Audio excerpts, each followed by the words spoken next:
दोस्तों नमस्कार, शांति पर वॉइस यूट्यूब चैनल में आप सभी का स्वागत है। आज के इस वीडियो में हम महाराष्ट्र की राजनीति पर बात करेंगे। राष्ट्रीय स्वयंसेवक संघ देवेंद्र फडणवीस जी को महाराष्ट्र का मुख्यमंत्री बनाना चाहता है।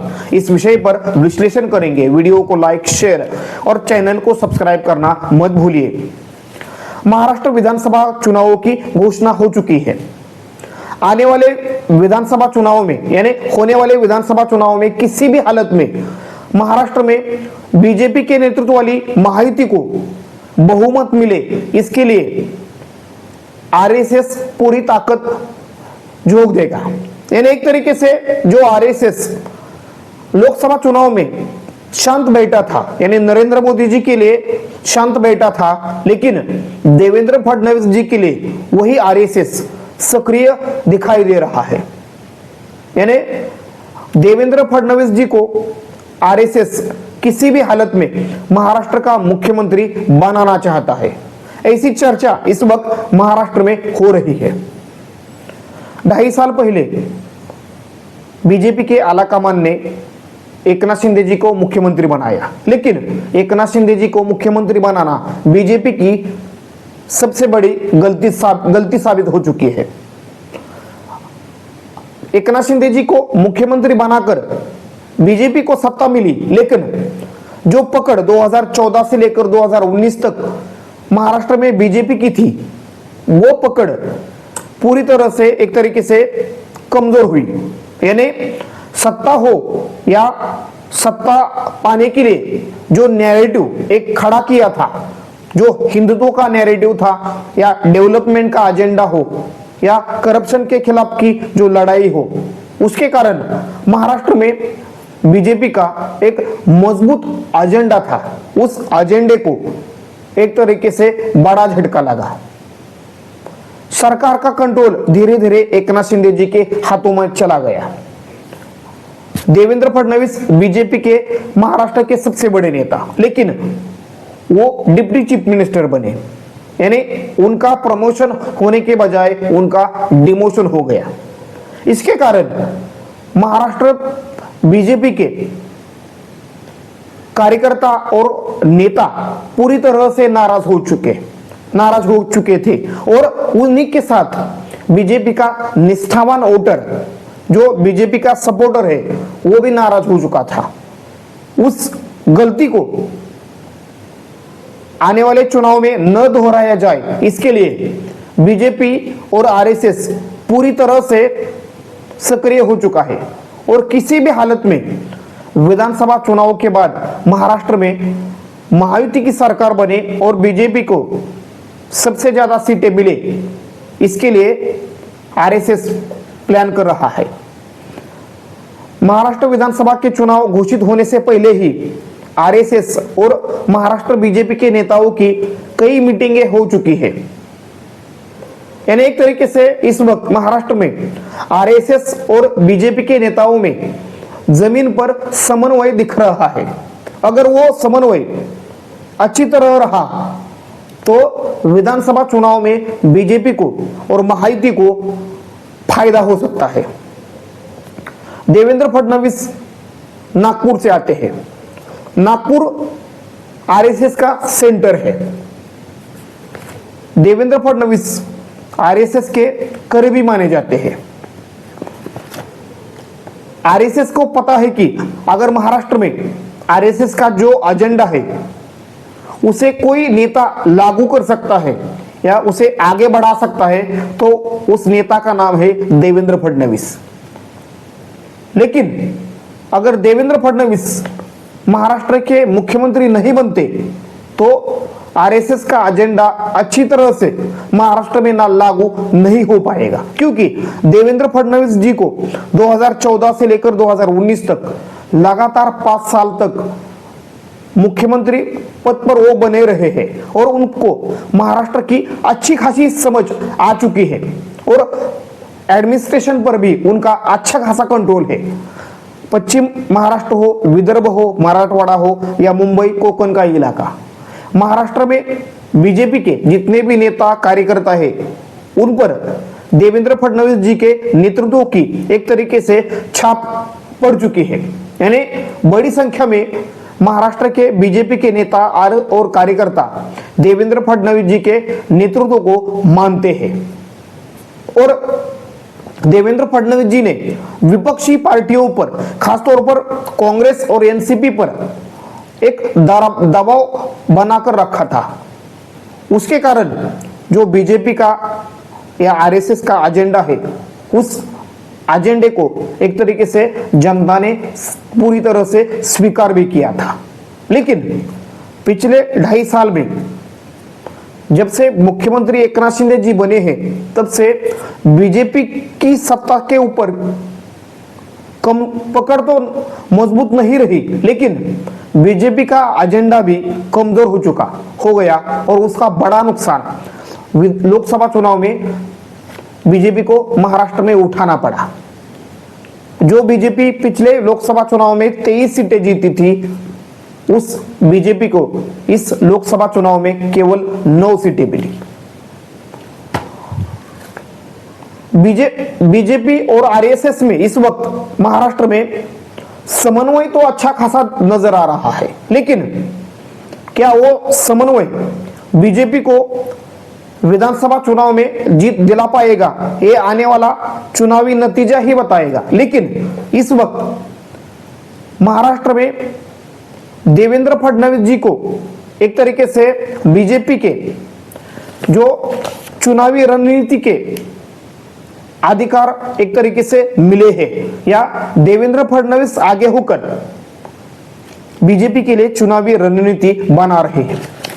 2014 और 2019 की तरह देवेंद्र फडणवीस सक्रिय नहीं नजर आते, मगर पर्दे के पीछे बड़ी शांति से देवेंद्र फडणवीस महाराष्ट्र में महायुति के लिए और बीजेपी के लिए चुनावी रणनीति बना रहे हैं और उसमें आरएसएस का उनको साथ मिल रहा है। देवेंद्र फडणवीस महाराष्ट्र में प्रभावशाली नेता माने जाते हैं। महाराष्ट्र में बीजेपी के जितने भी नेता हो इस वक्त है, उनमें सबसे ज्यादा प्रभावशाली नेताओं में देवेंद्र फडणवीस जी का नाम लिया जाता है। भले ही महाराष्ट्र में देवेंद्र फडणवीस जी के नेतृत्व को लेकर नाराजगी दिखाई देती है, लेकिन अभी भी ओबीसी कम्युनिटी हो या बीजेपी का जो लॉयल वोटर है या सपोर्टर है, उसमें ज्यादातर देवेंद्र फडणवीस जी का नेतृत्व ही पसंद किया जा रहा है। लेकिन मराठा कम्युनिटी में देवेंद्र फडणवीस जी के नेतृत्व के प्रति बड़ी नाराजगी है। उसके कारण देवेंद्र फडणवीस जी को बीजेपी में कुछ विरोध भी हो रहा है। लेकिन अगर हम इस वक्त बीजेपी का आलाकमान देखें, तो बीजेपी के आलाकमान यानी नरेंद्र मोदी और अमित शाह की पहली पसंद देवेंद्र फडणवीस नहीं है। ये 2019 के विधानसभा चुनाव के बाद सरकार बनाने का अच्छा खासा मौका बीजेपी के पास था, लेकिन वो मौका बीजेपी का नेतृत्व नहीं बना पाया। यानी अगर अमित शाह चाहते तो 2019 में शिवसेना को मनाकर देवेंद्र फडणवीस जी को वो मुख्यमंत्री बना सकते थे। जब महाविकास आघाड़ी सरकार गिराई गई, तब एकनाथ शिंदे जी इस सरकार में उप मुख्यमंत्री बन सकते हैं या उनको कोई मंत्री पद मिल सकता है, ऐसा अनुमान महाराष्ट्र की सारी जनता और कार्यकर्ता, बीजेपी के नेता और कार्यकर्ता लगा रहे थे। लेकिन अमित शाह जी ने एक बड़ा फैसला लिया और एकनाथ शिंदे जी को मुख्यमंत्री पद दिया। यानी एक तरीके से अमित शाह जी की पहली पसंद देवेंद्र फडणवीस नहीं है। अगर देवेंद्र फडणवीस लगातार दूसरी बार महाराष्ट्र के मुख्यमंत्री बनते तो केंद्र की भारतीय जनता पार्टी की राजनीति में देवेंद्र फडणवीस जी का राजनीतिक कद बढ़ जाता और अमित शाह जी के कॉम्पिटिटर बनकर वो सामने आते। यानी एक तरीके से अमित शाह जी की पहली पसंद भले ही देवेंद्र फडणवीस न हो, मगर आरएसएस की महाराष्ट्र में पहली पसंद देवेंद्र फडणवीस ही है।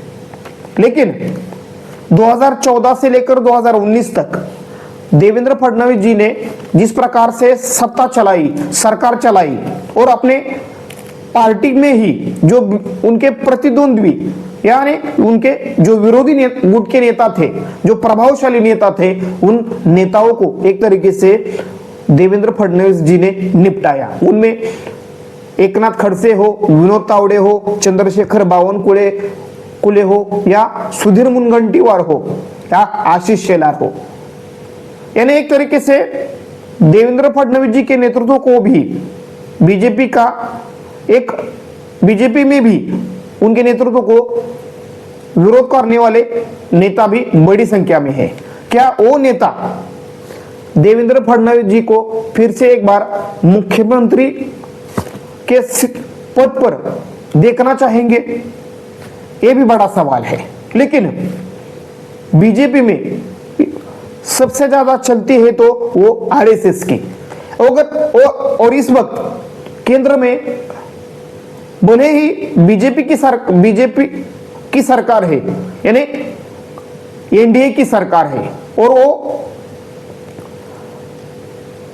अन्य पार्टियों के मदद पर सरकार चल रही है, यानी गठबंधन की सरकार है। यानी एक तरीके से बीजेपी का नेतृत्व यानी नरेंद्र मोदी जी और अमित शाह जी का नेतृत्व इस वक्त कमजोर है, और ऐसे में बीजेपी हो यानी बीजेपी का नेतृत्व हो या पार्टी हो, उस पर आरएसएस धीरे धीरे अपना कंट्रोल कर रहा है, और उसी के तहत आरएसएस की स्ट्रेटेजी या रणनीति बन रही है, और महाराष्ट्र में भी उसका असर देखने को मिल रहा है।